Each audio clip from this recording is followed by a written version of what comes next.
Good evening, fellow Floridians. My name is Chris Wills, and it's an honor to have you all with us all over the state of Florida. I know some of you are native Floridians and watch from beyond Florida. But as I was watching that countdown, I can't help but think that 16 weeks from tonight, we're going to be watching a similar countdown to the countdown to when the polls close and we can get one of those projections that we love from CNN and MSNBC that will read across the screen Joe Biden elected the president of the United States thanks to your support. It's going to happen right here in Florida. And we thank you guys so much for all the support that you have given us to make sure that we flip Florida blue with Biden. Tonight, 16 weeks before this very, very important election that is before us, we have with us a very, very good friend of Biden for Florida, somebody who endorsed Joe Biden from very early on, was one of the very first endorsers of Joe Biden in the state legislature, and has been a regular on our Biden for Florida live streams. He's done, I think, probably more live stream events with us than anybody across the state. It's because he's a great guy, a great friend of ours. And right now, needs all of our prayers because, as many of you that are big fans of CNN and were maybe watching Don Lemon last night, or hopefully are following this person on social media, you may know that one of our state representatives, I believe soon to be state senators, has been diagnosed with COVID-19. Not only him, his entire family, and more than ever needs our prayers tonight. So we welcome in a very, very special way Representative Shevrin Jones. How are you doing tonight? I'm doing good, Chris. How are you? We're doing all right. I can't imagine what you all are going through. Got a little taste of it, I guess, if you want to use that word. hmm Last week, my grandmother got diagnosed COVID positive. Thankfully, like you have been sharing, she's among those that are not super symptomatic. She's just had mild cold symptoms, but we are definitely praying for all of those who are dealing with this, especially knowing that we've got no leadership, zero, from the hmm federal government, and that comes down to our state leadership that is totally lacking in Ron DeSantis and everybody that has basically allied themselves to Trump. But Representative Jones, before you share with us, I want to also bring onto the screen our illustrious and wonderful co-hosts who are joining us tonight. Robert Palacios, who helped Hey, launch the Biden for hey, Florida Robert. initiative over a year ago, Vincent Toronzo, who has been also super helpful with these live streams. So, Representative, tell us a little bit. I know a lot of people have been following on social media, saw your interview with Don Lemon last night, but tell us, how has your battle with coronavirus and COVID-19 gone so far? Yeah, I appreciate it. First of all, thank you so much, Chris, for hosting this. I think it is important that we talk about COVID not from a place of anything other than an awareness and why we as a state should be moving in a totally different direction than what we're seeing right now. Yeah, my I did not know that a few months ago that I would be sitting in this seat and having to have this conversation in fighting COVID the way that I'm doing now. Thank God that over the last 4 days that I haven't had any symptoms. Tomorrow I will get tested and preferably I will be negative and have to get two negative tests. But that does not negate the fact that here within the state of Florida that we have leadership that is not leading us in a direction to even show that we are bringing some type of calmness to the community and to constituents, and letting them know that everything is being done to make sure them and their families are safe. COVID is shining a light on the fact that healthcare within this state has been sparse, and the individuals in communities of color are the ones who have been given the low end of the stick when it comes to this. In my case, I have been battling COVID for the last 15 days since the onset of my symptoms. But today is day Today is day 13 since I've gotten tested. And I'll be extremely honest with you, it was not easy. There were nights, especially within night 5 and 6, to where I did not, I honestly, I'm not even exaggerating, I didn't think that I was going to be okay. And it was nothing but the grace of God. I kid you not, and me praying that I'm at this point now, and that is why I purposely, since day one, shared the diary. One, to let people know that it's real. Two, to let people know that it's not a hoax and what people are saying. And then, and three is that it's okay to share your story because you don't know who you are helping. All day, I sit in my inbox messages, Chris, and share with people and giving them hope because some people are scared with COVID virus because there are people who are dying. There are people who are on ventilators. There are people who are in ICU when it comes to this, and people are looking for leadership right now in this time that we just don't see. And I'm not going to stop sharing. My parents, full transparency, my parents, my mom is home. My dad is. I just ask that you all just pray this evening for him. And there are other people who need our prayers today, and that's why we're on this call, right, this live right now, talking about COVID, because what we have going on in the White House right now, it does not add to the lack of leadership that we have here that's within the state of Florida right now. And I'm happy that we are moving in the direction that in the next 16 weeks that we can bring the soul of this nation back to where it needs to be, because we have no leadership when it comes to this. There is no reason. I'll end with this. There is no reason why we, as a state of Florida, with 22 million people, with the economy that we have, should be in the place that we're in right now when it comes to COVID. There's no excuse, and I'm hoping and praying that people see this as an issue and people see this as their driving engine to get up and vote, not just in November, but even in August, because leadership is from the top, is from the bottom up, and we have to start down and work our way up and win up and down the ballot. Look, Representative, the fact that I'm here in Miami-Dade County and we've got people watching from all over the state and even beyond, that we had the President of the United States come into our state, come into Miami-Dade County, where we have ordinance to wear a mask and refuse to wear a mask, right? And even some of the folks that joined him in some of the events that he did here, who have been wearing masks when they've been out there doing things, in our community, campaigning, they decided because they were going to be around the no mask president that they were going to take their mask off. And I'll call them out specifically. Miami-Dade County Commissioner Steve Bovo, who's running for Miami-Dade County Mayor. What is this? You're literally putting people in danger, and it's because of those people's irresponsibility. Look, I told you at the top, my grandmother was diagnosed a week ago. My grandmother was locked in her apartment for months on end. No contact with any other family members. She lives in a retirement home. She wore masks. She took all the necessary precautions, but because there are some irresponsible people around her, when they started opening things up and started having them go down to their dining room in the retirement home that she's in, here's the result. Now she's COVID positive, and we're on pins and needles, as your family is, to hope that she doesn't get the worst symptoms and doesn't take the turn for the worst, like too many have. Over 130,000 of our fellow Americans. And as I've said, Representative Jones, as an elected official, and everybody that has taken that oath of office knows that your number one duty, your first duty as an elected official, is public safety, is taking care of everybody, making sure that everybody is safe. So the very moment that back at the beginning of this pandemic, Donald Trump said, no thanks on the mask, I'm not going to do that.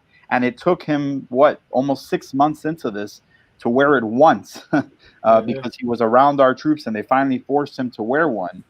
And it took over 220,000 deaths at that point that had been reported. And it took Joe Biden gaining on him in the polls and him getting scared that he's going to lose an election to put on a mask. I'm sorry. The moment you put one life, American life, in danger, you lose all rationale for why we should even consider giving this guy even one more day in the White House. Like, no American at this point that maybe was on the fence, well, maybe because the judges or the economy, the ridiculous arguments that they were making before this, right? Now that this guy has literally put every American's life in danger, there's no rationale. Case closed. Donald Trump needs to be defeated on November 3rd. And the guy that helped write the pandemic playbook that showed the leadership putting on the mask and also showed the leadership to help rebound the economy back in 2009 when we had the last economic collapse, Joe Biden, is perfectly suited for this moment. He is the perfect man for this moment. And it's my contention. It's why his name is Biden, which phonetically is Biden. So, Vincent, Robert, anything you guys want to ask of the representative? Because I just did a lot of talking. Sure. Okay. Well, first, wishing you the best August 18. I hope you're fully recovered to celebrate your victory in the Senate. I do have a question to you. I'm not sure if you saw Friday. The governor said the school, if Walmart and Home Depot are open, school should be open too. What is your reaction to that comment from our governor? Well, let's be clear that we can't compare the classroom to Walmart nor to Home Depot. Mm-hmm. I am going to continue to stand on the side with the teachers. I'm happy that Superintendent Runcie has come to the conclusion that we're going 100% e-learning. It's the right thing to do. There should not be a time that we are putting teachers and students in harm's way and then potentially putting parents in harm's way. I don't think that the comment that the governor made, it didn't sit well with teachers. It didn't sit well with parents. And I'll be extremely honest that our teachers are not disposable. And our teachers are not punching bags to where we can continue to do as we please with them and tell them that you're going to put them in the classroom as if they are not essential workers. Our teachers are essential. Our kids, they are essential and they are important and they are necessary. And so my whole thing is I'm happy of the leadership of Broward County Superintendent Runcie, 100% e-learning until the numbers come down. We should not be in the classroom. Teachers should not be in the classroom, and parents should not be put in that predicament. The state of Florida needs to do something now when it comes to making sure that jobs all across companies all across this state, that they're doing something to ensure parents whose children are home, that we're being flexible to ensure that parents can be home, work from home in some type of capacity to ensure their children are safe. We're going to have to figure this out. It's new to all of us, Democrat or Republican, and we just going to have to do the right thing to make sure that our children have no learning gaps at all, because that can be a problem for us in the long run. Mm-hmm. Yeah, you are spot on that, Representative. I think we have seen that Donald Trump and mini Trump and Ron DeSantis basically have no plan, right? They have no plan to get this pandemic under control, and then they're pushing off the responsibility onto everybody. Each individual, figure out your own plan, right? So you figure out your plan for your kid and find out how you're going to keep them safe when we're going to throw them into a classroom of 30 and 35, and then figure out how you're going to keep your family safe when you don't know if that kid is coming back home with some kind of viral infection like COVID-19. Right. And the honestly sheer stupidity of Ron DeSantis, who a couple months ago made that comment, well, nobody under the age of 25 has died from COVID-19. Number one, flat out false, right? We know that that's not been the case. Unfortunately, too many young people have been adversely affected by COVID-19. Too many of them have actually died. And let's not forget, as you pointed out, Representative, the kids don't teach themselves, right? Right. And most teachers are over the age of 25. So even if you want to hold Ron DeSantis's comment true, right? Let's say that somehow kids under 25 are good, which is not the case. He just totally forgot. What about our teachers? What about our administrators? We are going to force them to put themselves in harm's way. It is absolutely ridiculous. And we got to lump and remind people that Richard Corcoran, the Secretary of Education in our state, and at the federal level, Betsy DeVos, are being just as complicit in all of this, pushing students, teachers, administrators to risk their lives unnecessarily, right? Because virtual learning has been proven to be able to work effectively. And yes, we would love. Everybody wants to get back to normal. That's right. Everybody wants to get back to normal. Everybody wants to get back into regular routine, but we also want to do it safely. And what we want more than anything is leadership. Is our mayors, our governors, our president to actually lead and show you care about more than just your reelection. You care about the lives that your decisions impact, like Joe Biden has his entire life, like Joe Biden's policies prove that he does, like Joe Biden will as president. Absolutely. Vincent, what did you have for the representative? Yeah, so thank you again, Representative Jones, for joining us. I know that you are a former educator, especially that you worked with my current teacher, Mr. Andrew Curry, and he sends his hellos to you and your family as well. We were talking about the news when we heard the news, and we're sorry about that. So, thank you. And we are praying for your family as well. So I appreciate it. So as a former teacher, I have to ask this question to you because there are students across this state that are planning to go to school in August because of the education commissioner's decision and the governor's decision. But a lot of students in Florida, like myself, we do have high risk, I guess, conditions, right, that are listed under the CDC as moderate risk to high risk. And that could be an issue if we go to school and one person, all it takes is one student to not have a mask on. And that could be disaster.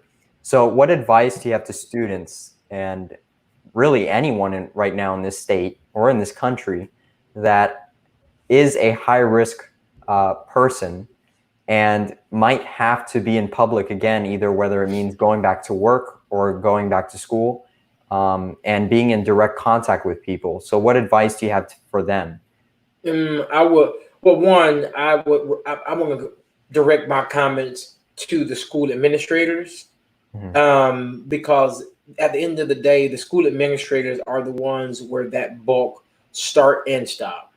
Florida A&M University has made their entire fall semester online for the safety of their school, their students, and their professors. I think that is the right decision to make. Putting students, adults, period, in a predicament to where many of them, they're going into their last year and they are excited about that. And a lot of them are going to go back to school. They're going to want to take their classes because they want to be finished. So those schools, the administrators should not put those students or professors in compromising positions.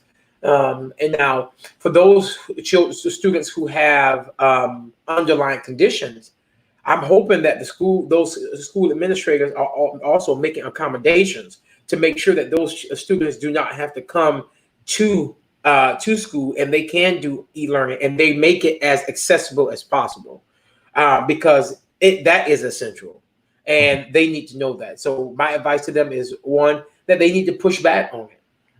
This is the one time to where everyone should advocate for their health and make it known, no, I do not want to be in that environment, and there has to be other options, and the schools need to make those options available. Absolutely. Thank you, Representative. Your wisdom and your knowledge on this is going to be so important. Your leadership on this, especially again as somebody who has had their family battling this virus. The insight that you have shared and will share over the next month as we get closer and closer, and these people keep beating the drum, open the schools, open the schools, open the schools. Your voice is going to be so important on this, and we really appreciate, in spite of everything that you're going through, and this has been the case with you all along. Your family has gone through quite a lot in the last few years, and every time that your family has gone through adversity, I think you've been somebody who all of us look up to, because we all wish that when our families are going through adversity, that we can use it as an opportunity to remind folks what's at Yes. stake, keep people focused, and help people get through these challenging times. So thank you so Thank much, you all. Representative Jones. Thank you, Chris. Anything else that you want to share with our audience across the state? Because I know you have to get back to taking care of your family right now, but anything you want to share with the audience across the state, especially with your upcoming election that's right before us. It's It is just around the corner.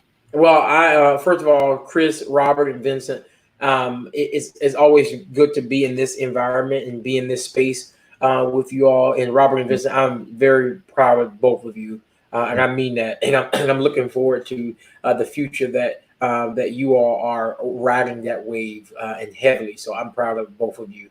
And I'll say this, that as a state, although leadership seems extremely slim right now within the state, it is my hope and my prayer that people will not lose hope on the fact that better days are ahead. I believe that where we are moving, there is a unified front that we are seeing right now, where everyone is looking to Vincent, looking to Robert, looking to you, Chris, people who have a voice, people who have a platform to lead us to this victory. Joe Biden, he can't get there on his own. It's going to take us, and we can't be divided right now.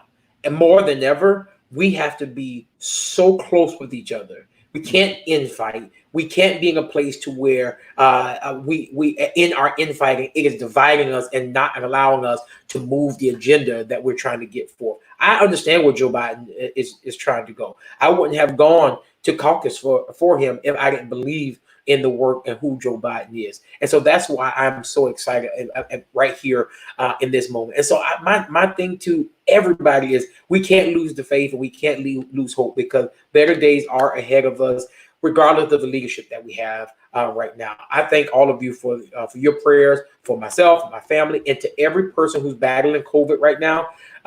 My words to you is, you will get through this. I know it. I know you can. Not only should you stay positive, know that, again, there are better days ahead. I believe it. I believe it in my whole heart. Absolutely. And you've got some messages of support coming through in the comments. Susan Colton from Broward, hey, Susan. is, saying go Chev. And she's a big supporter out there. Hello, Sue. Thank you again so much, Representative Jones, for joining us tonight and for always being willing to join us here on the Biden for Florida live stream. We've got 16 weeks left to go, and I know you'll be a big part of our victory celebration. Let me win mine first, Chris. Absolutely. Take good care of yourself. Thank you, Chris. Take good care of your family. Yes. That's what we all got to do more than ever now in this pandemic crisis. Thank you so much, Chev. Thank you so much. Have a wonderful evening. And everyone, please keep him in your prayers. We got two very, very special guests still coming up with us. So please make sure you click that share button. Encourage other people to join in the conversation. These are very important conversations that we're having with you all every Tuesday night at around 7 p.m. We're coming on live here on the Biden for Florida live stream. And we want to connect with you guys every Tuesday night, because we're leading into that big Tuesday where we flip Florida blue and make Joe Biden the next president of the United States.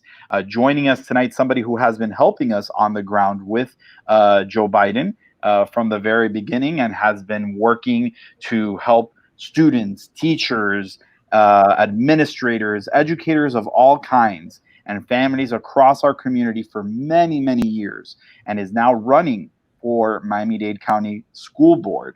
We have Dr. Mara Zapata joining us, and I want to welcome you in a very, very special way. Thank you so much. Mara's a very, very good friend to all of us, especially to Joe Biden.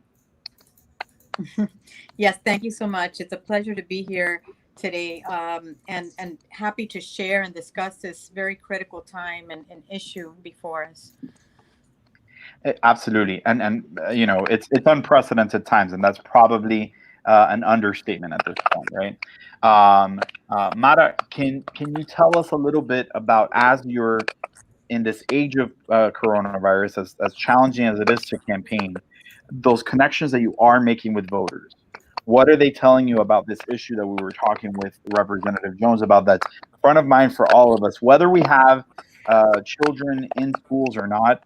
All of us are deeply, deeply concerned about this ridiculous plan, really no plan, from Donald Trump to just push everybody into schools, not knowing what to do.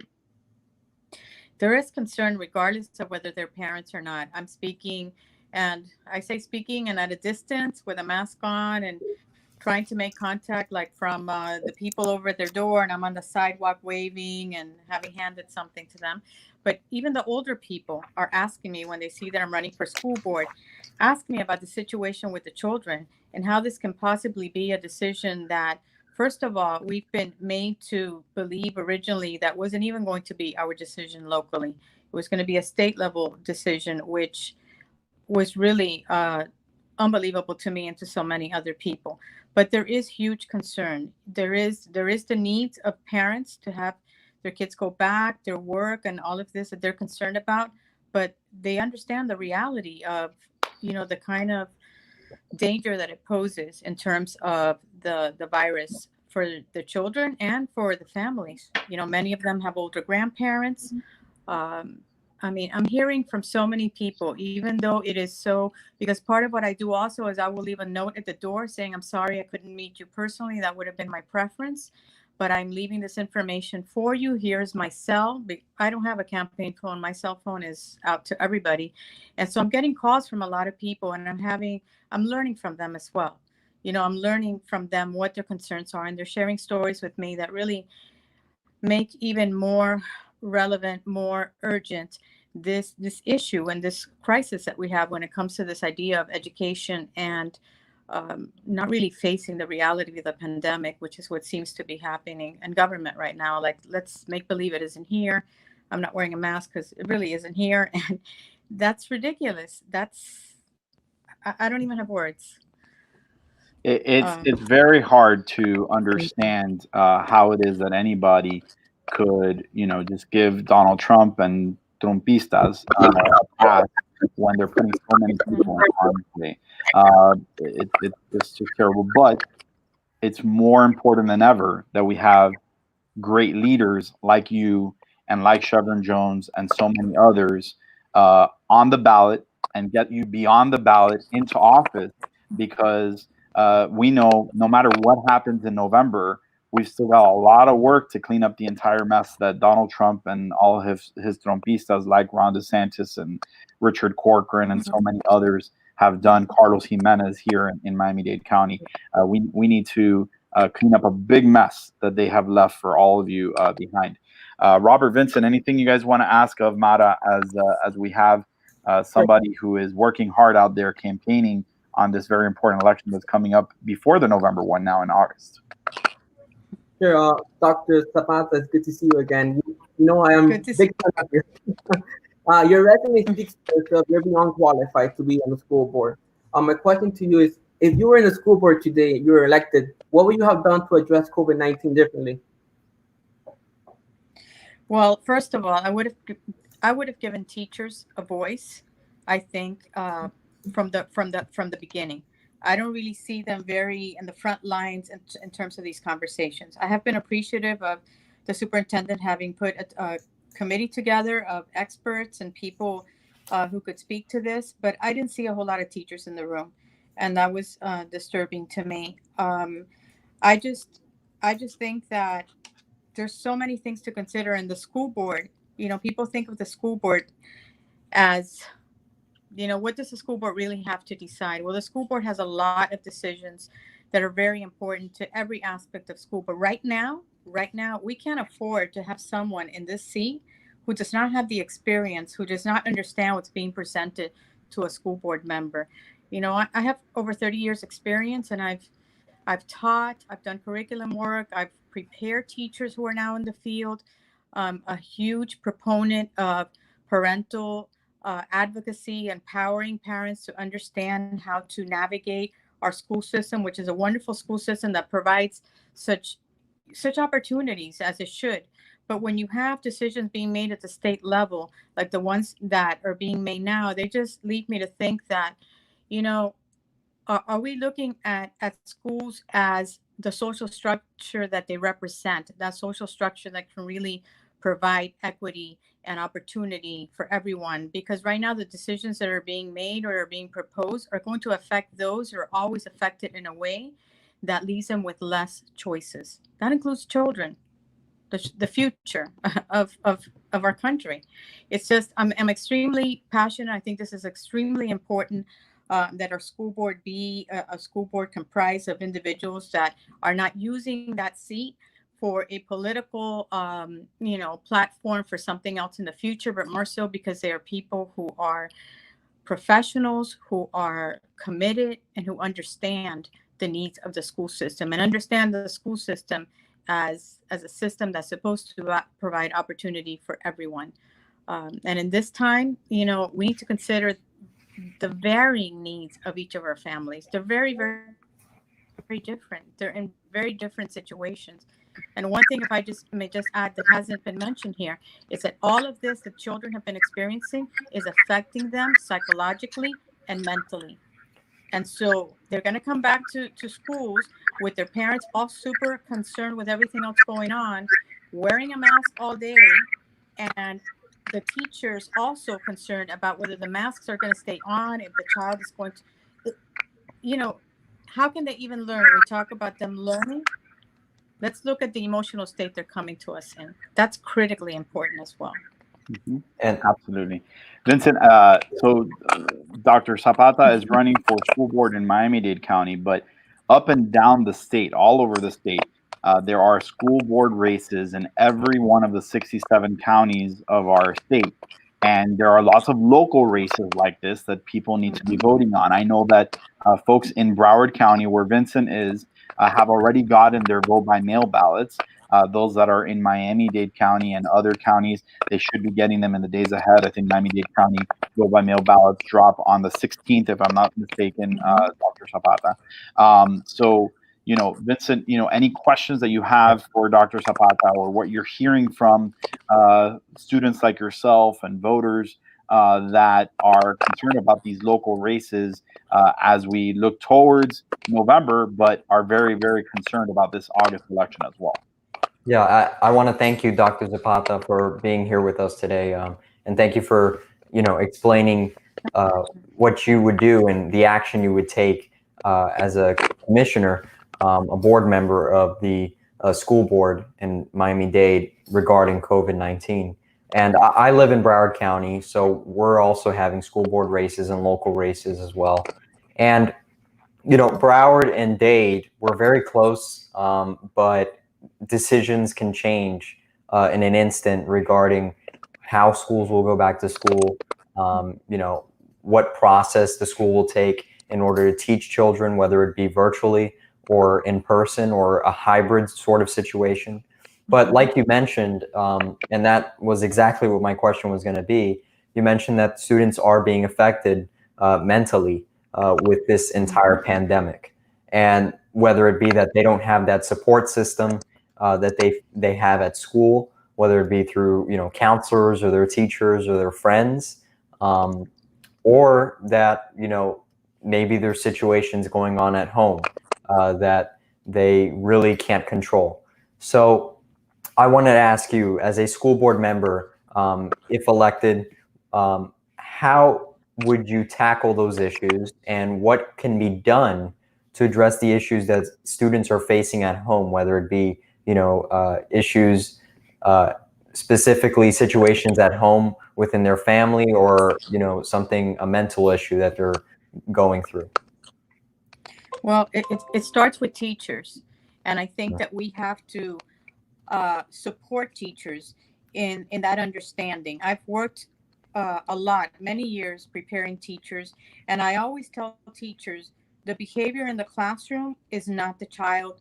It is an expression of what the child brings to the learning environment. And so right now that is heightened in terms of that sensitivity to how the students are acting and how they're engaging or not. And so the teacher has to be acutely aware And in order to have that awareness, the teacher has to, from day one, that focus cannot be 100% how much that student has to learn, but more so how equipped is that student to learn right now, given coming back with what those experiences may have been. And so teachers know what they're doing. For the most part, if you're a teacher, you're passionate about what you're doing. You want to be there, because we know that they don't make the most amount of money, and there's a whole lot. But to allow teachers that room to do what they know how to do best, and to be in a position to provide the structures that are going to be in place in Miami-Dade County Public Schools to address those mental health issues, to be able for them to access that, and to have a mechanism in place that's effective to address the needs of our students. And if need be, those needs are coming from what they're bringing from home, and what is that parents also need. I mean, it's all interwoven, and it's not as simple as people think. We track students based on a test score. That's what we're very good at doing in Florida. But the reality is that it takes more than tracking a student based on a test score, but allowing students to develop more of an emotional intelligence, to have students understand, the reasoning and how their ability to reason and how to look at things. And then they're able to learn everything so much, but we don't look at that big picture. So as a school board member, I'm always going to emphasize that, not by telling, but by asking a lot of questions that not only bring understanding to myself, but to those who hear what's being shared. Thank you. That's a great answer. Thank you, Doctor. Absolutely. You got lots of fans in the comments. Molly Winters, Diallo says, go Dr. Mara Zapata. Hi, Molly. Love hearing your thoughts. As you all can see, she is a phenomenal candidate for school board in a challenging race, no doubt. But she's a very, very hard campaigner, a very, very hard worker. And I have seen firsthand, personally, that she will make an excellent school board member. So look her up online. I don't know, Dr. Zapata, if you want to share your web address, if there's a way that somebody would like to support you. It's all on electmarazapata.com. electmarazapata.com. And, I'm sure that you guys are needing volunteers and supporters. That's the website there on the screen, electmarazapata.com. Or .com. I did my Spanish there. Yeah, I saw that. I heard that. It is what your district's kind of like in what area does it cover? Oh my gosh, it's so huge. I don't have to go to the gym or diet or anything because it has Miami Springs, all of Doral, a small part of Hialeah, small part of Alapata, that whole area like Blue Lagoon, Flagami, Melrose, Melreese Golf Course, that area, expanding all the way Sweetwater past the FIU Central Campus there. It's huge. Now, before COVID hit, I was already canvassing. I started very early. I am a people person, and I'm out there. Because you know how it's done, and she also knows how the school board has how things are done on the school board, because she has worked on previous school board races and has worked with current school board members. And I know for a fact that she will make an excellent school board member. And she's the only Democrat running in her race. So every Democrat across the state that can support her. If you're a Biden supporter, we need good folks that are in line with the Biden education agenda on our school boards all over the state of Florida and all over the country. And Mara Zapata is our great opportunity to make that happen in Miami-Dade County. And to that point, Mara Zapata and many other people like the one you see in the back who's running for school board, Dr. Floor, you guys are running not to enrich yourself or use the school board like a stepping stone. You're running to help students like myself and many other in Miami-Dade County. That's why it's so crucial to elect people like you and many others like Floor and other Democrats running for school board this year in 2020. And people think right now that I'm crazy for running right now with everything happening. And my answer is I'm supposed to do this. And I truly feel that I'm supposed to do this. And I'm looking forward to the opportunity to serve. You are going to make a wonderful school board member, and we're looking forward to it very, very much. Thank you so much, Dr. Zapata, for joining us. And just want to remind folks again, that's her website, but also if you are anywhere in the state of Florida and you are a voter in Florida, you can request your vote by mail ballot through a great resource that the Florida Democratic Party has put together for you with links to sign up for vote by mail in all 67 counties. You go to this website, fl.dems.vote/mail, find your county, and it takes just a few seconds to request that vote by mail ballot. That's your insurance policy to make sure that no matter what happens for that August election, the November 3rd election, that you can get your vote counted. Thank you so much, Mara, for joining us. Really, really appreciate it. Thank you very much. Thank you. All right. So it has been a wonderful, wonderful conversation so far. And it's been a wonderful day for the Biden campaign. Really, today was a very special day. Today, the vice president addressed the nation for the second time on his Build Back Better agenda, his effort to put together a big, bold plan, kind of in the same light of what the Obama-Biden administration did to rebuild the economy and unite the country in a moment of crisis.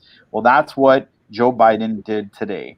Again, talking about building on the pro-environment policies that the Obama administration was able to just get started. And Biden's going to build on that in a really big way with what he put forth. And joining us as our final guest this evening is the chair of the state, the Democratic Environmental Caucus across the state of Florida.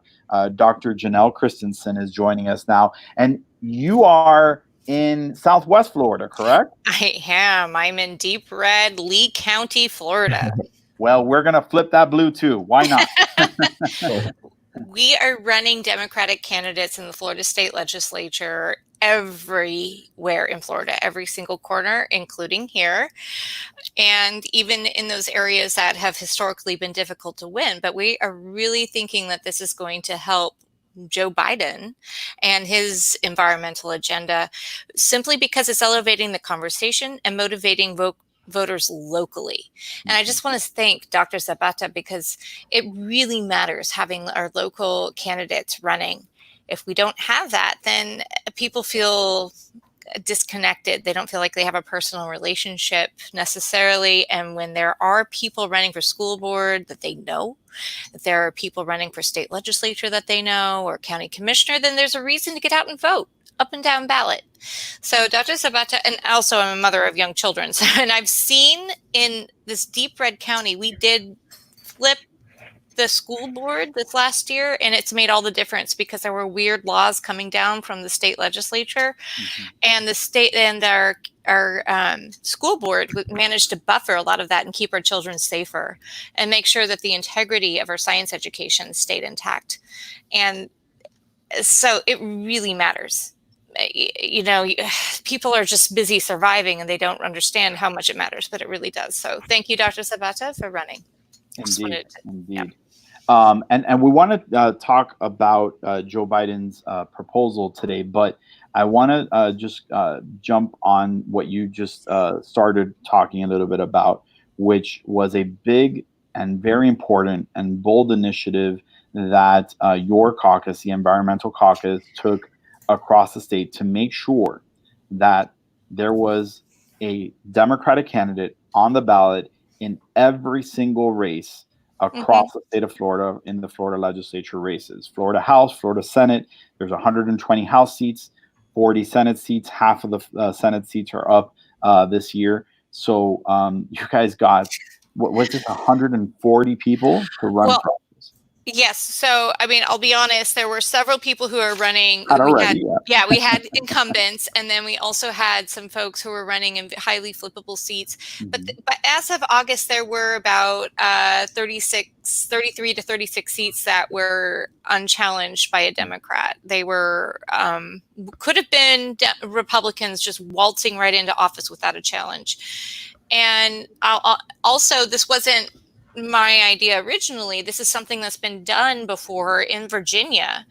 And I was contacted by Dr. Fergie Reed, and he said, hey, it's worked before. We've tried to get this going in Florida. It hasn't worked. And I said, well, I can't guarantee that we could do it, but I'm sure there are people in the environmental community that would be happy to step up and make sure that our environmental message doesn't get drowned out by incumbents who are shaping the narrative.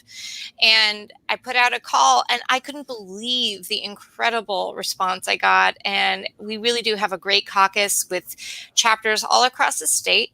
And where we didn't have chapters, people were still stepping up, and we all work together in our network. And yeah, now we do have every single seat in the state of Florida challenged, which I don't think anyone has documented that being done on either side ever here in Florida. It's a really, really important feat that you all undertook. And I know that all those candidates are fully committed to helping us flip Florida blue with Biden. And it's my contention, it's my strong belief that with a candidate like Biden at the top of the ticket, that it's going to help elect a lot of those candidates and make sure that we potentially maybe even flip the Florida Senate. And who knows, in a blue wave year, because we're 4 seats away in the Florida Senate. Yep. In the Florida House, we're a little bit further away, but in a blue wave year, with all this anti-Trump feeling that's out there, and with such a great consensus builder like Joe Biden at the top of the ticket, I think anything is possible. So thank you for your leadership on that. And especially, people need to keep in mind, just like we said, we need people on our school boards like Mara Zapata and good Democrats in school boards all over the state that have Joe Biden's education policy, not Betsy DeVos's education policy in mind, right?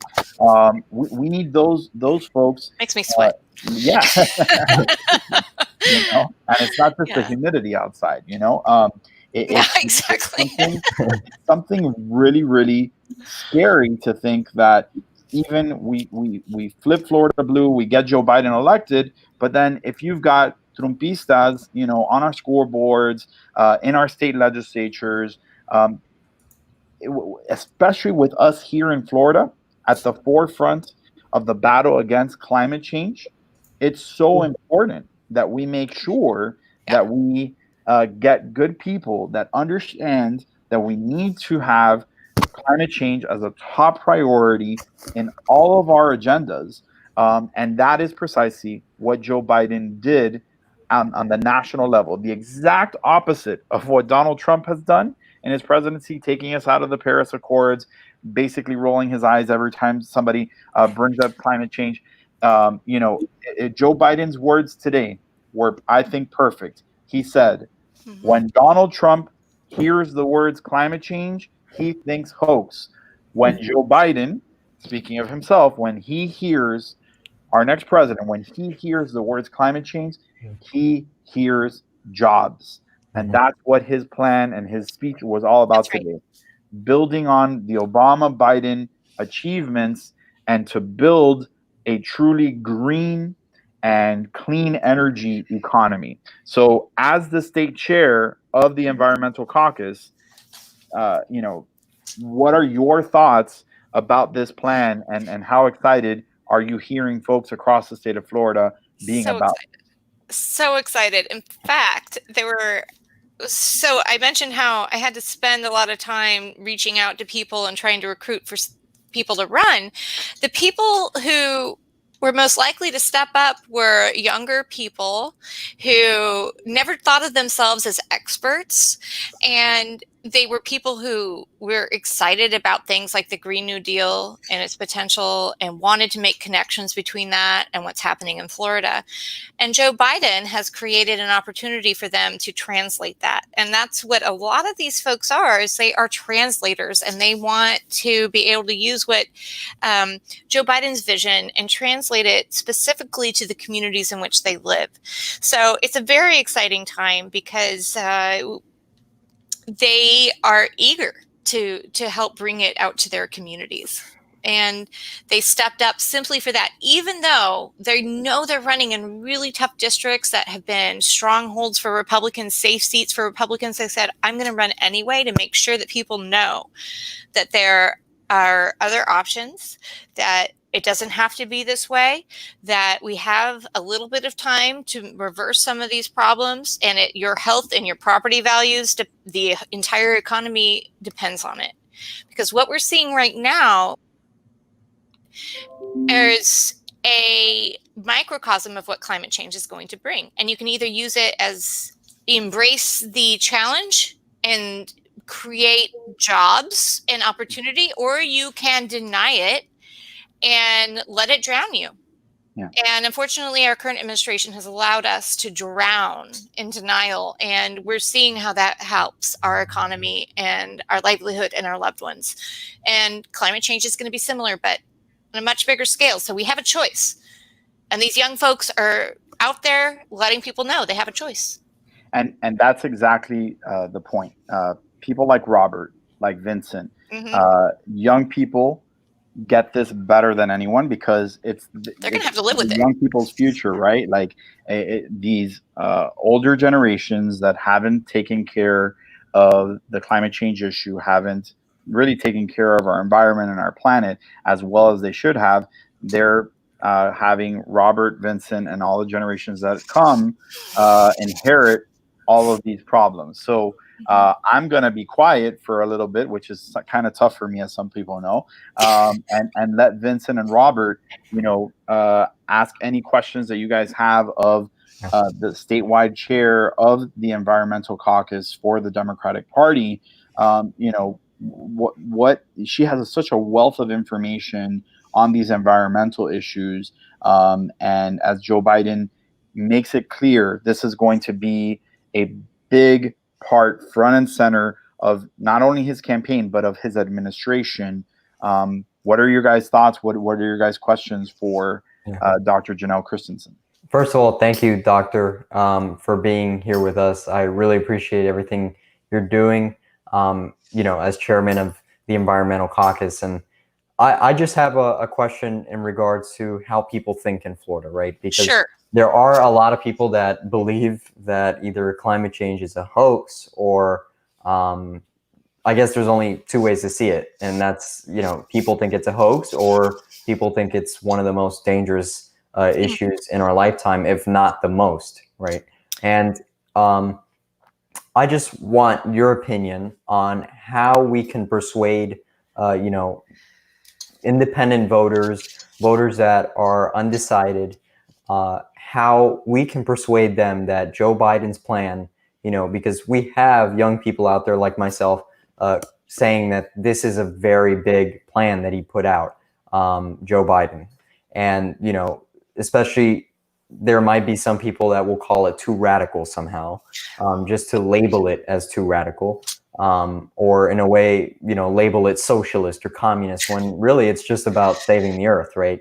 So do you have, advice or a way of persuading voters and talking to voters on how this plan is for the best of all people in this country and this planet, and not just some radical plan to appeal to the radical left, as some right-wingers would say? Sure. So I would say that most people want to do what's right for the environment and are even willing to change personal behaviors to do what's right for the environment. However, they are also people who want to separate politics and the environment as if they're not connected. Right. Unfortunately, we've seen that they are connected and that there's ideology behind one party and the other. And I'm a data analyst, I'm a researcher, and I have seen that there is one party that is willing to listen to scientists and willing to vote for environmentally friendly policy, and another party that will only do it for show on occasion and almost always is just going to be looking at band-aids downstream rather than the root issue. Right. And that is the Republican Party. And in fact, the fact that they even say climate change in public now is, treated with shock and awe. Oh, he says climate change. But at the same time, they're not doing anything to address it. But they're saying it to signal to their a certain subset of the population that, oh, I too can be reasonable. But when one looks at the votes, when one looks at the policies, there's a huge difference. So I think it's important. Here are the arguments I make. Number one, this Florida state legislature has been in Republican control for over 20 years now. And we are in deep trouble. You can see that the sea levels are rising. Our property values are tumbling. We have harmful algal blooms. So you can look and see that our policies aren't working from that perspective. Right. Then when you look at the presidential level, we had a lot of improvements under Obama, and President Trump has reversed all of them. He is a developer first and a president second. He cares about his own pocketbook, and he almost seems to be taking personal revenge on all of the red tape that was in place to keep him from just paving everything. And honestly, I think we need to make these connections that number one, unfortunately, how we vote does affect our health, environment, and economy. And whether or not you like everything about a party, if you actually care about your well-being and the longevity of your children, you're going to have to make a choice and choose the party, the Democrats, that actually are going to work towards that. You may, have other reasons to be frustrated, but that's the bottom line. You have choices. Thankfully, you have choices. Make the right one. So whether it comes to the state legislature, your school board, or the president, you have a lot of good reasons to make a better choice. And so that's how I say. Now, of course, this is coming as an academic, and there may be ways to couch it in more emotional terms that really get to the core of it. But it is life and death, and we have to be able to communicate that. Yeah, and it's funny that you mentioned that. Now I'll let Robert ask his question now.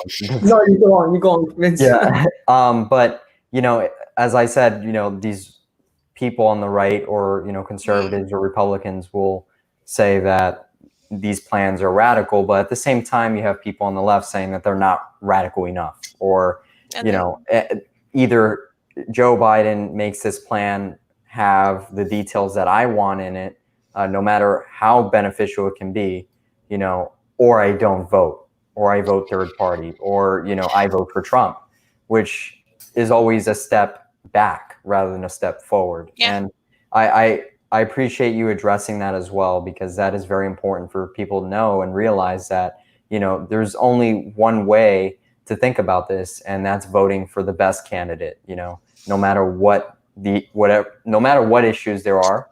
You have to vote for the best candidate, and that right now that's Joe Biden. So I want to thank you for your answer, Doctor. Absolutely. And to that point, is there any Republican lawmakers in this state who are in favor of the reform or any reform addressing climate change? Republican? Oh, they say they are, but when I look at how they vote, none of them are. The highest grade. Okay, so I actually look at how all the environmental legislation, why it's good or bad, how it changes when they start putting amendments in it. And I look at how they vote. And there are one or two Democrats that don't vote very well, but all the Republicans vote in lockstep for bad legislation. And they have to.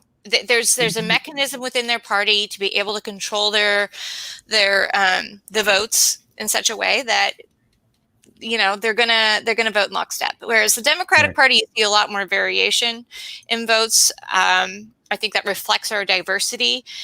However, very few Democrats are consistently bad. Does that make sense? You can see I actually have graphs that show, but basically the answer is no. There are zero Republicans that have a C on environmental voting record. Yeah. And it was really interesting to me when Ron DeSantis got elected, crazily, that I even heard quite a few fellow Democrats that were like, he's not so bad. He's compared to Rick Scott on the environment. He wasn't, but our bar is so low. Exactly. The bar was way down here. So like you said, he says climate change, and everybody's like, "Whoa, revolutionary!" I know. A Even more, like, politician said climate change. yeah, and you people, and I know people are busy, and everybody's got 20 million things to do. That's why it's so important to listen to voices like Janelle Christensen's, because they've got the information. They know what's what, and they know the facts. Oh, we've made it public, by the way. Yeah, Like we have it all public. It's it's just out there. it's out there. Yeah, thinkgreenvoteblue.org. You can look up the legislative report card, every vote, all that stuff. So you don't have to take my word for it. You can look at it. You can be critical of it. You can maybe decide that this thing is maybe good for the environment. Why'd you do it that way? But at least you got it. Anyway, That's go right. on. I'm sorry. No, thinkgreenvoteblue.com, right? .org. Yeah. .org. Okay. Mm-hmm. Want to make sure that we put Yeah. that up on the screen for you, Sure. so everyone can see it. But you know, it's very interesting to me if you actually watch what some of the biggest environmental groups, right, nonpartisan environmental groups in our state, like the Everglades Foundation in particular, when Ron DeSantis signs off on the funding for the reservoir to solve the Lake Okeechobee crisis, the words were, "This is the most funding that we've had for Everglades restoration in a decade." And I go, who's been governor for the last decade? Correct. Right? I So- mean, you know, the fact is Rick Scott was governor for 8 years. So basically what you're saying is we're going back to levels under Jeb Bush, but we're not doing any better than that. And that's Right. you know, that we're willing to settle for that. Thank when you for we pointing are, that out. yeah, when we're in such a major crises, right, in our state and on the precipice of all this, it's so important that we have, you know, pro environment elected officials. And you know, the fact is that the Democratic Party has been the party that has made this a front and center issue. This is top priority. The Republicans that are now trying to do play PR games, right? That's right. And try to make it seem like they're kind of sort of with the environment because it works. You say climate change and people are like, whoo! Yeah, they get very excited. It's an issue that voters care about, and that's why they're doing it. But the legislation, if you look at how they vote on the legislation, well, not only that, is the Democrats have been writing really good legislation that never even gets heard and never makes a committee at all. And I didn't understand how powerful committees were until recently, but wow, they kill so many good things, like solar in schools and no lead in schools and, anti-fracking and all of this great legislation that's really good is just completely ignored by the Republican leadership because they've been in control so long. There are no repercussions. Well, to your point, leadership, right? So the committees are very important, but unfortunately, the way the Florida legislature works, and you're talking to somebody who has worked in the legislature, so I'm sorry, I've unfortunately seen the sausage making. It's dark behind the scenes, and the leadership, right? So who is the Florida House leader? The Speaker of the House, who is the Senate President? All of that matters, right? Exactly, and we have right now somebody who reached out to me just as we were getting ready to go on air that I know you're very connected with, Bob Lynch, yes, right? Who's challenging a future House Speaker, right? And this is honestly the thing that I really want to challenge everybody who's in Democrat leadership across the state that's watching or will watch this or can share this with anybody. The Republicans are excellent at playing three-dimensional chess. They're thinking not about this election. They're thinking about 2, 3, 4 elections ahead, right? And Democrats need to do a whole heck of a lot better at thinking about that, right? Like Bob Lynch, right, is a first-time candidate for sure, and has a challenge ahead of him, right? It's a difficult district to win, but guess what? In a blue wave year, a lot of anti-Trump stuff out there, a good candidate at the top of the ballot like Joe Biden, could a Bob Lynch knock out somebody that the Republicans have in line to be a future Speaker of the Florida House? Think back, right?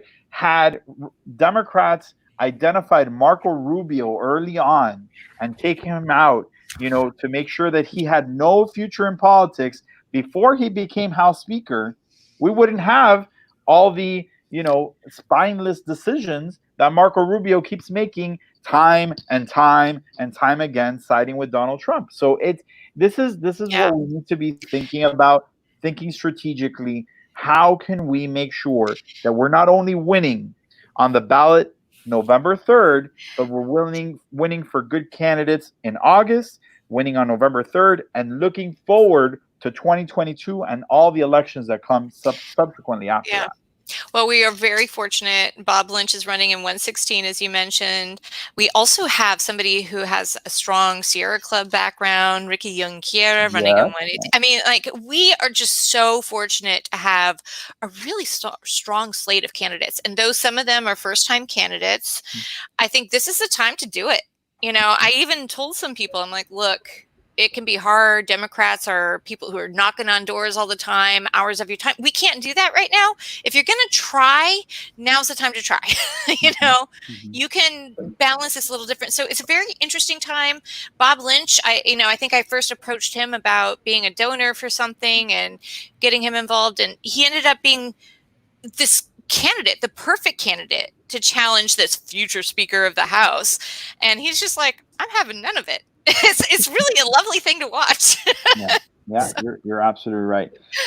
You never Janelle, know. I have one last question, unless Vincent and Robert want to chime in, because again,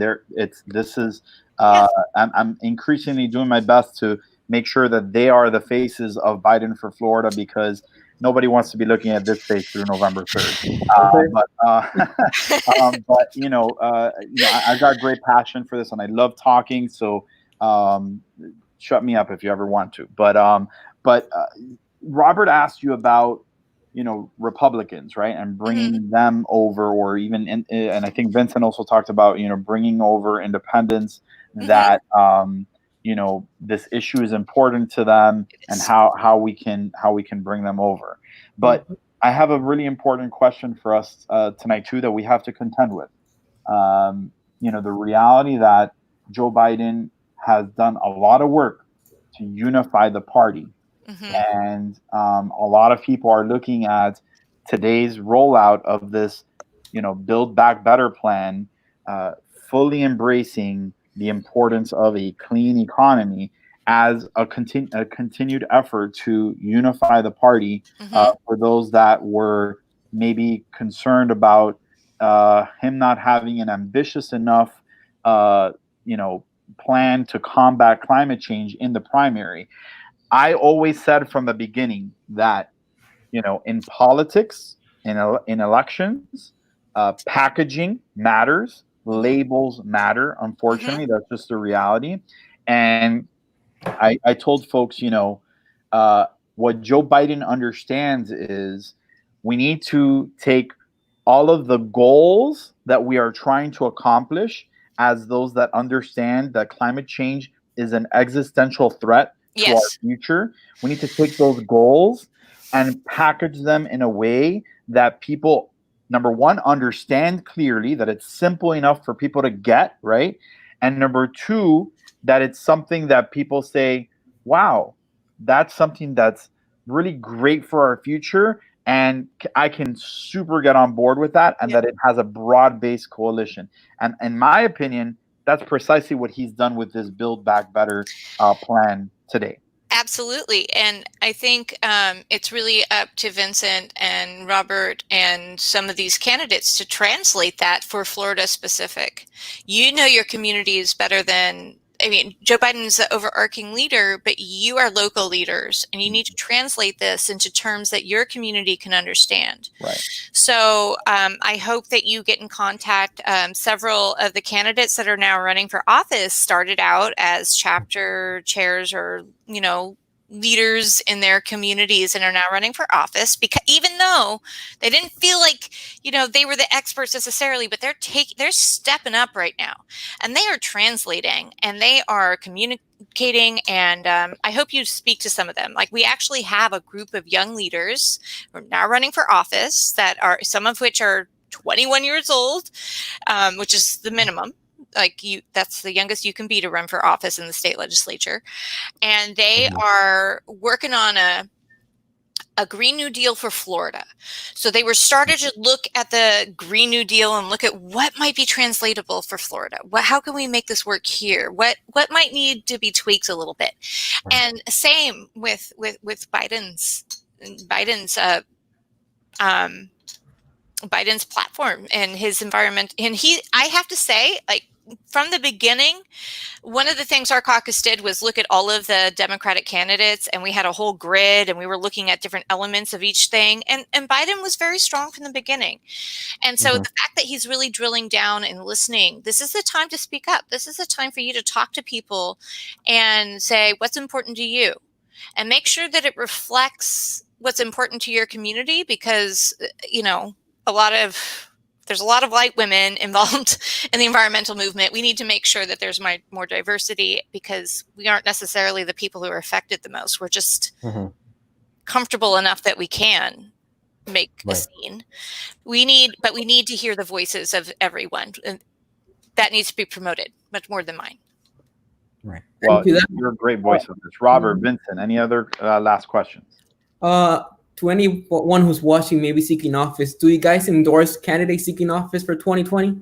Yeah, we do. In the primary? Yep. And awesome. But here's the thing: is we do endorse more than one candidate if they really both have strong environmental platforms. But again, we look at their voting record, we look at the website, we look at with the questionnaire they send in. And if there's any question, we try to follow up with them and give them the opportunity to clarify. If we have a local chapter, we look at the relationship they have with that local chapter.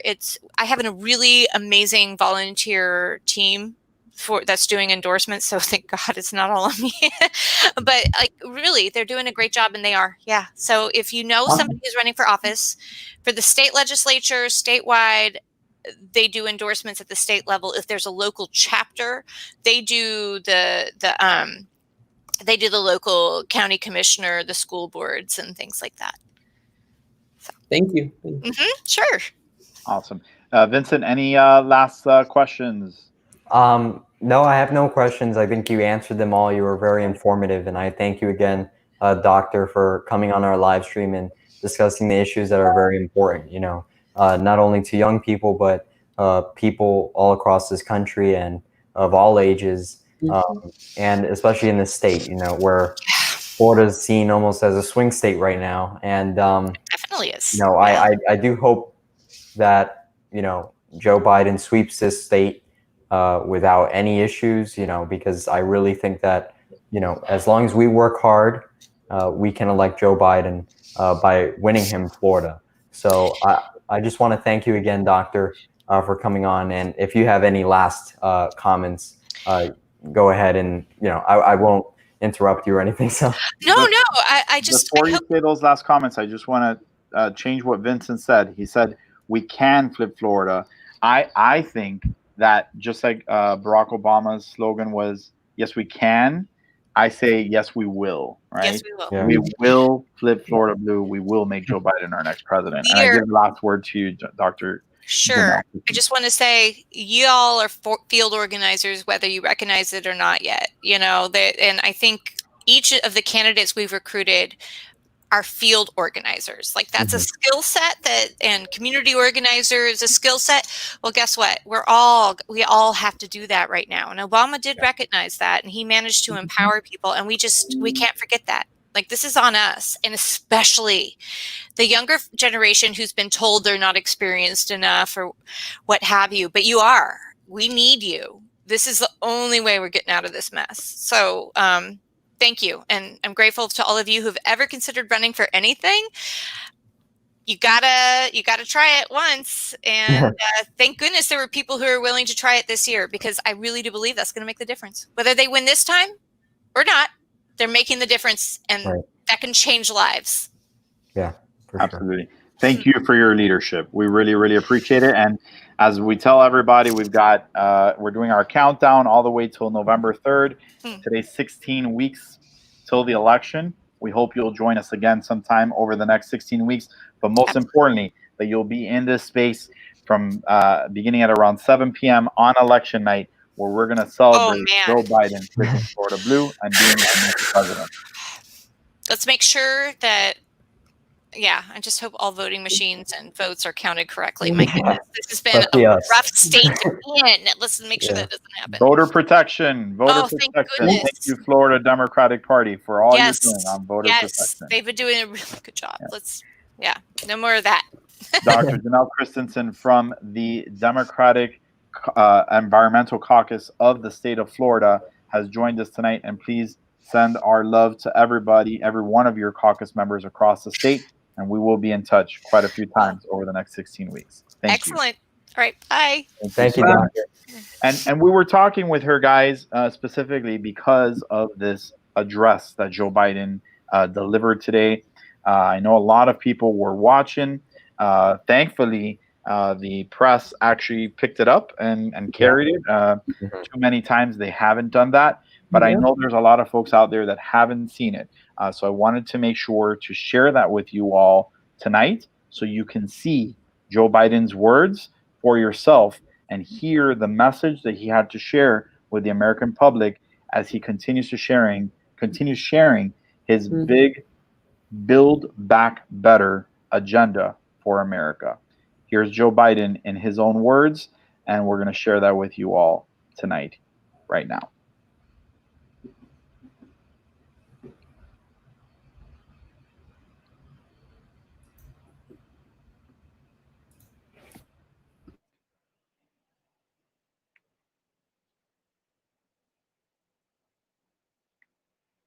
Good afternoon. I'm here today to talk about infrastructure and jobs on a clean energy future, but I have to start by speaking about what millions of Americans know when they wake up every morning with worry, anxiety, and fear. We're still a country in crisis. The pandemic has affected more than 3 million Americans. It has cost more than 135,000 lives in climbing, and it shows no signs of slowing down.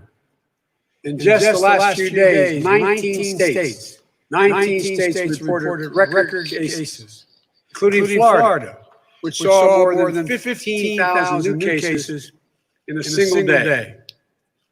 Hospitalizations and deaths, two of the most concerning indicators of Trump's failed response, are already unacceptably high, and they are rising. It's gotten bad enough that even Donald Trump finally decided to wear a mask in public. I'm glad he made the shift. Mr. President, it's not enough.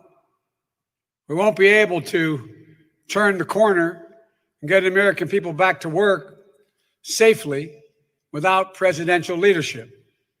Mr. President, open everything now isn't a strategy for success. It's barely a slogan. Quit pushing the false choice between protecting our health and protecting our economy. All it does is endanger our recovery on both fronts. Mr. President, please listen to your public health experts instead of denigrating them. Do your job, Mr. President, because if we can't deal with the public health crisis, we can't deal with the economic crisis or deal with almost 18 million Americans who are out of work and the incredible pain inflicted on small businesses and communities of color. We can't deal with a climate crisis that could cost us and cast us into an even darker and more permanent shadow that would loom over the country and the world for a long time. We won't be able to do what Americans have always done, come back stronger than ever before with the grit, toughness, and resilience that characterizes who we are. That's what I want to talk about today. Last week, I shared the outlines of my plan to build back better. A bold plan to build an economy of the future, not an economy of the past. And the first plank of that plan rejects the defeatist view that automation and globalization mean we can't ensure our future is made in America. with American paying, good paying union jobs here at home, making it in America. We clearly can.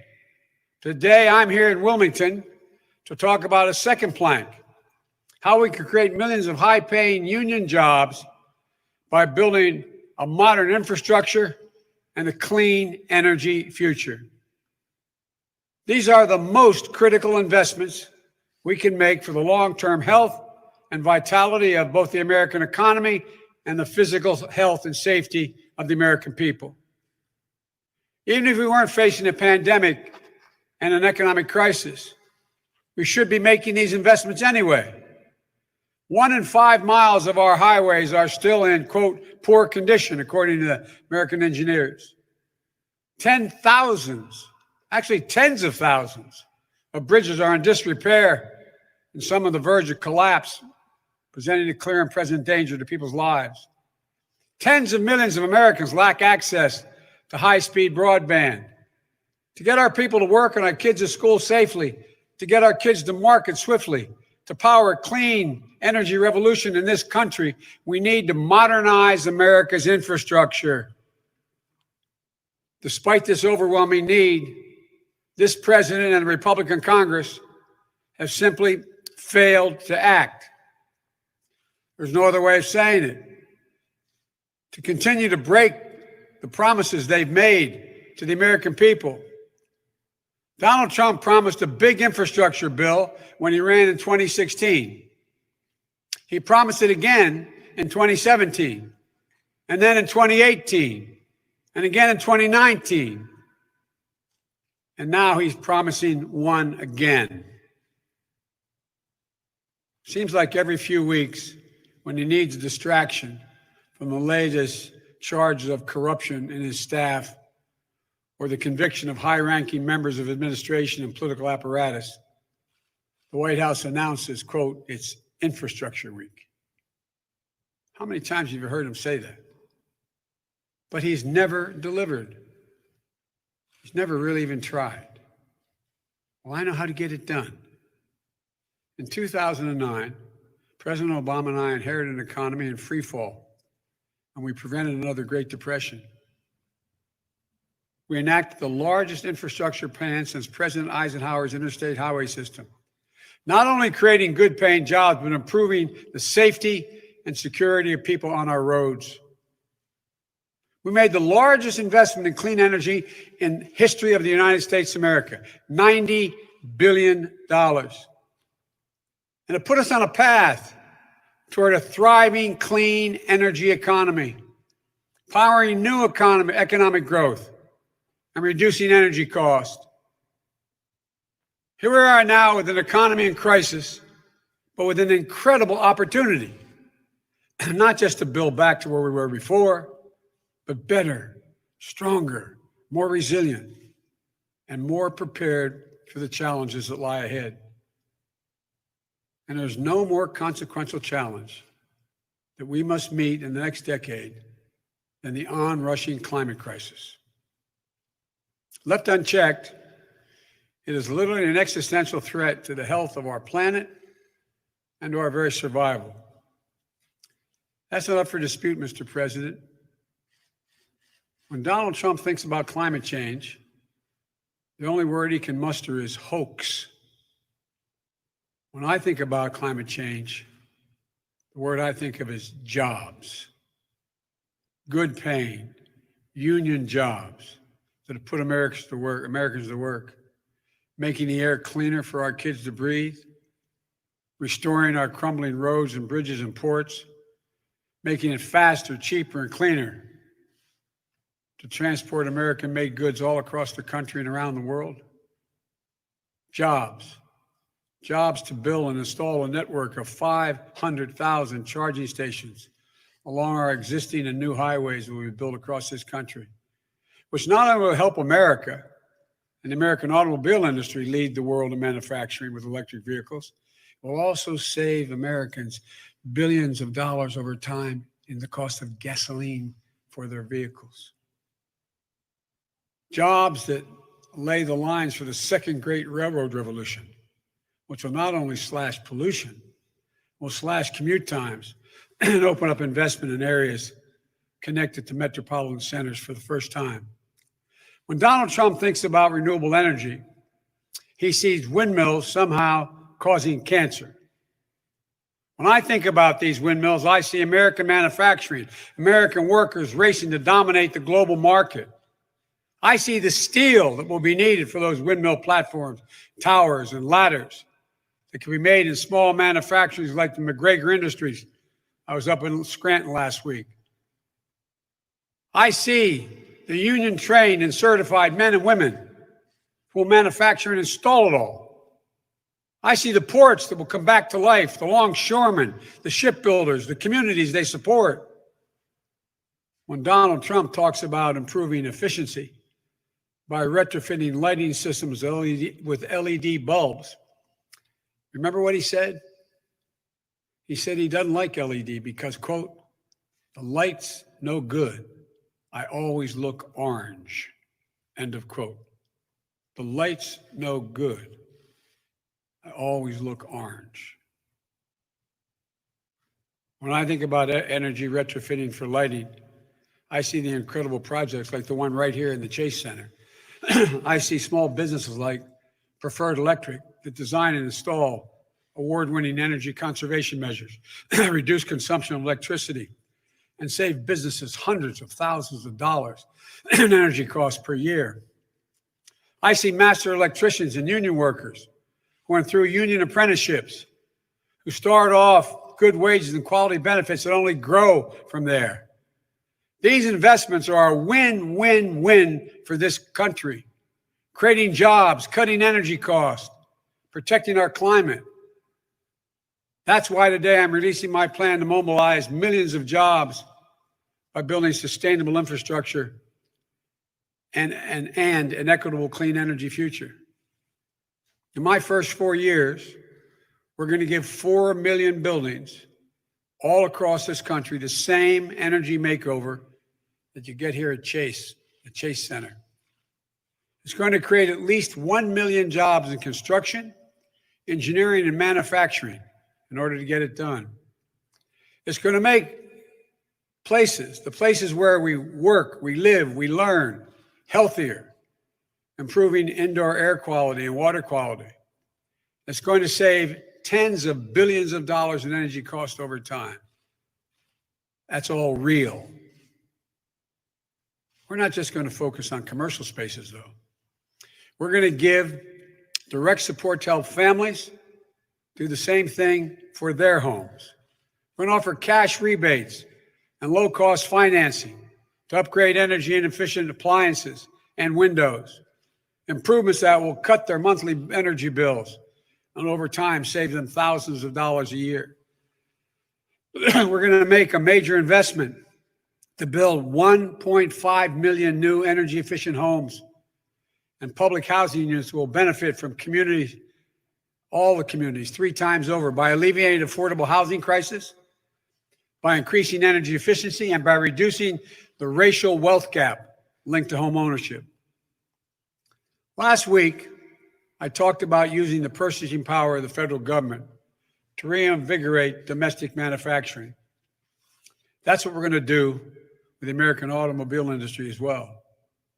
The United States owns and maintains an enormous fleet of vehicles.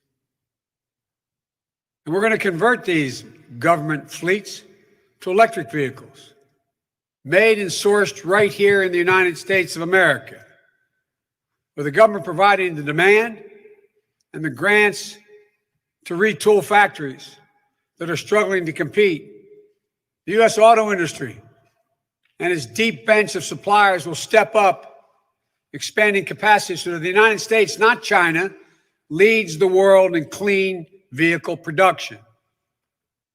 We're going to make it easier for American consumers to switch to electric vehicles as well, not only by building 500,000 charging stations, but by offering rebates and incentives to swap older fuel-efficient vehicles for new, clean, made-in-America vehicles, saving hundreds of billions of barrels, millions of barrels of oil on an annual basis.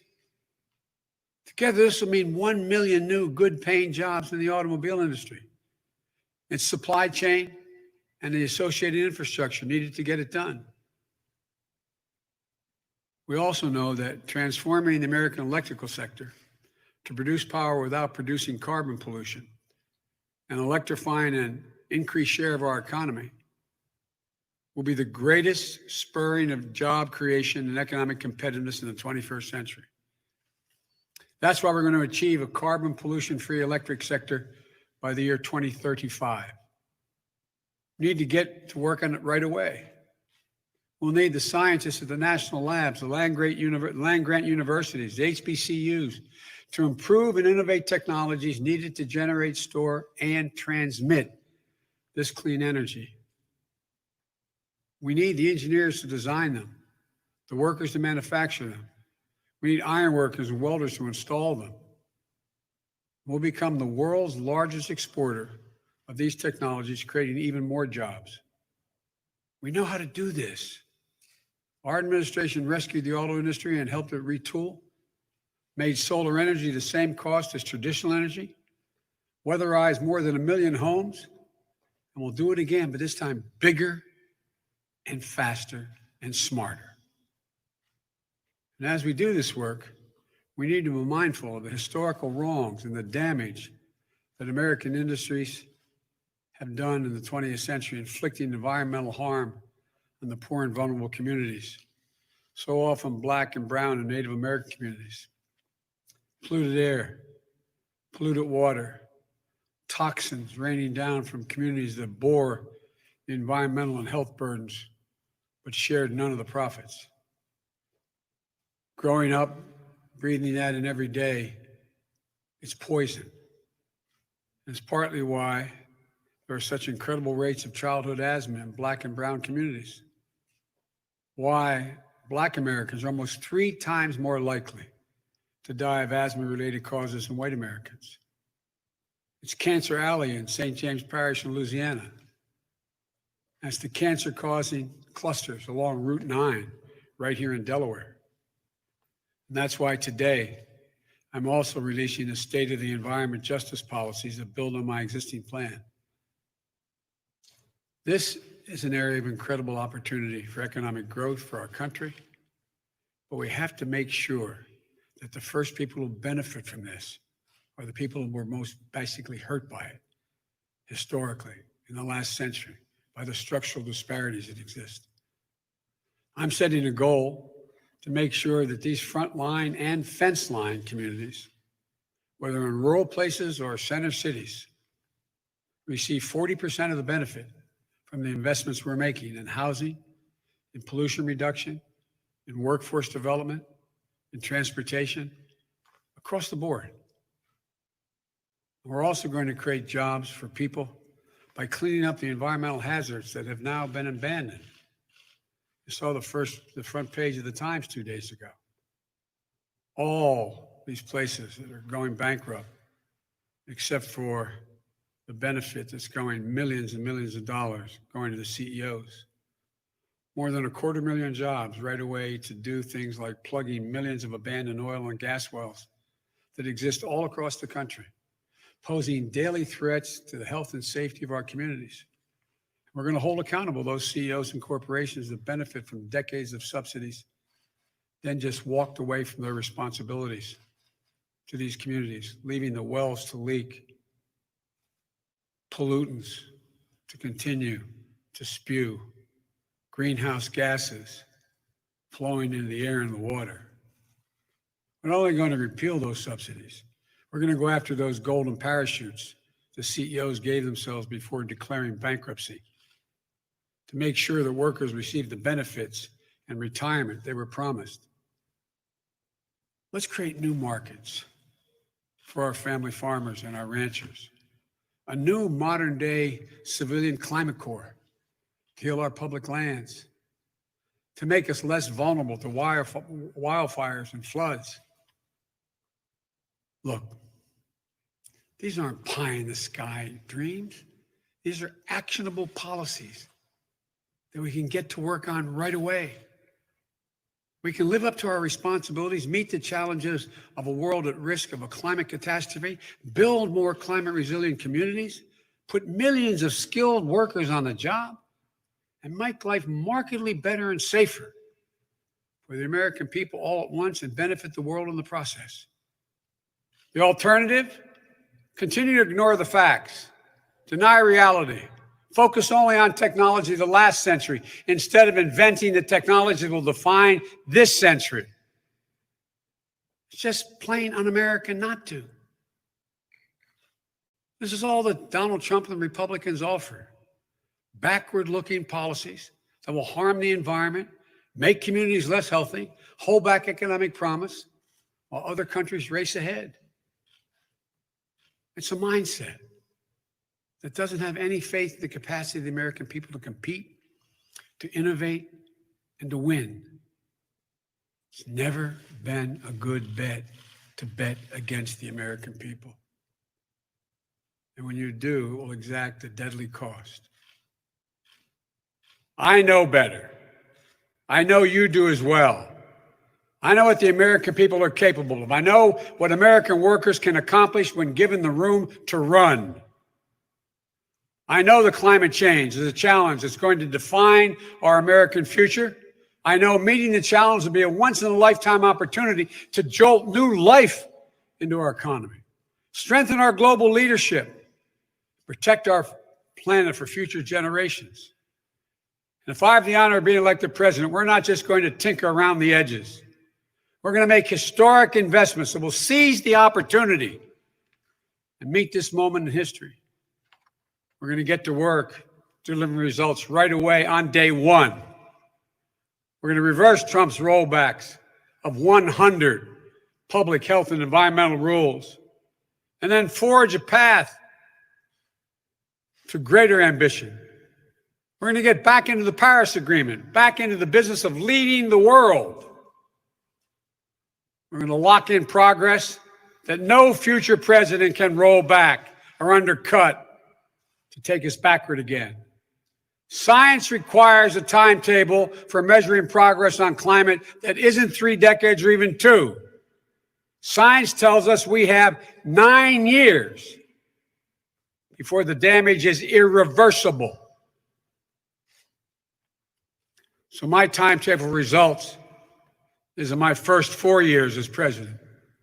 The jobs we'll create, the investments we'll make, and the irreversible steps we'll take to mitigate and adapt to the climate change and put our nation on the road to net zero emissions no later than 2050. So let's not waste any more time. Let's get to work now. Now. Thank you.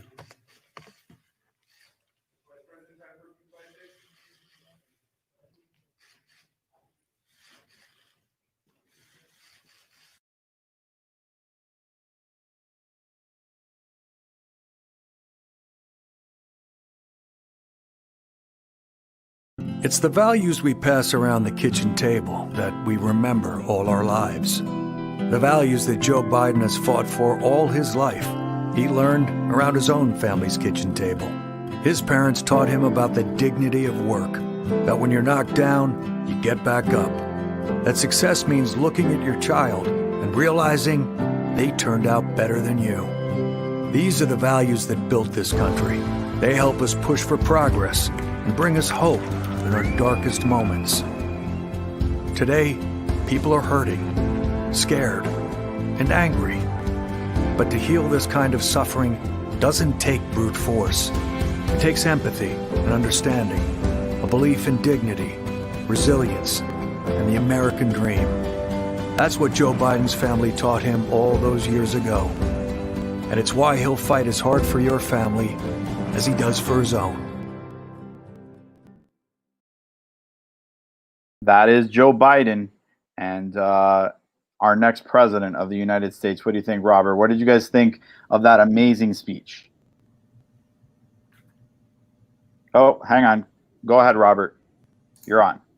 I'm sorry. No, that's all right. That was super inspiring and hopeful for the next generation of America that's going to benefit through that platform and vision to help this country. Absolutely. It's the perfect plan.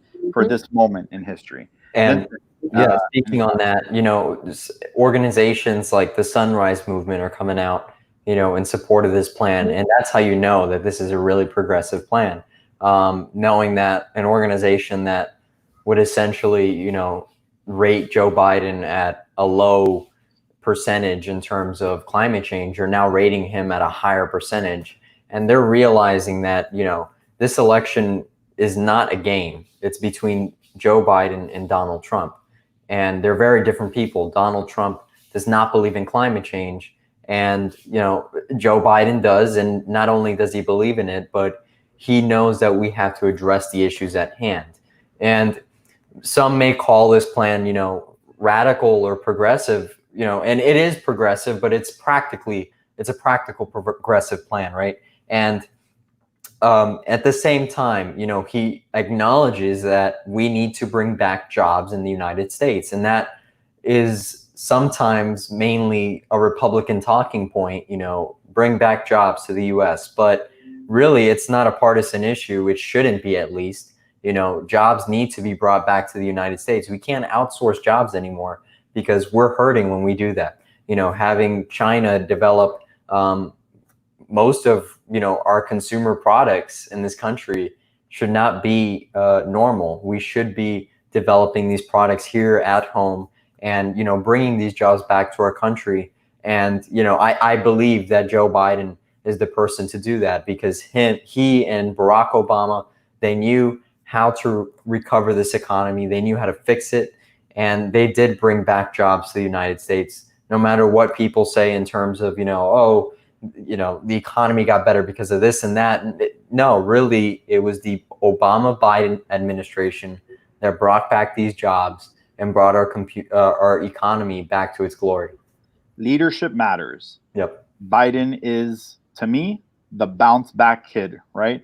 He helped our economy bounce back. He made his campaign bounce back, and he will make our entire country bounce back from the terrible, terrible time that we have had under the Trump presidency when we elect him on November 3rd. Guys, I think it's been a phenomenal conversation with all of our guests tonight. I can't wait to see what we have in store next week. Remember, every Tuesday night right here in this space, Biden for Florida, connect with our Facebook page, connect with our YouTube stream, and we're counting down all the way till 16 weeks from tonight.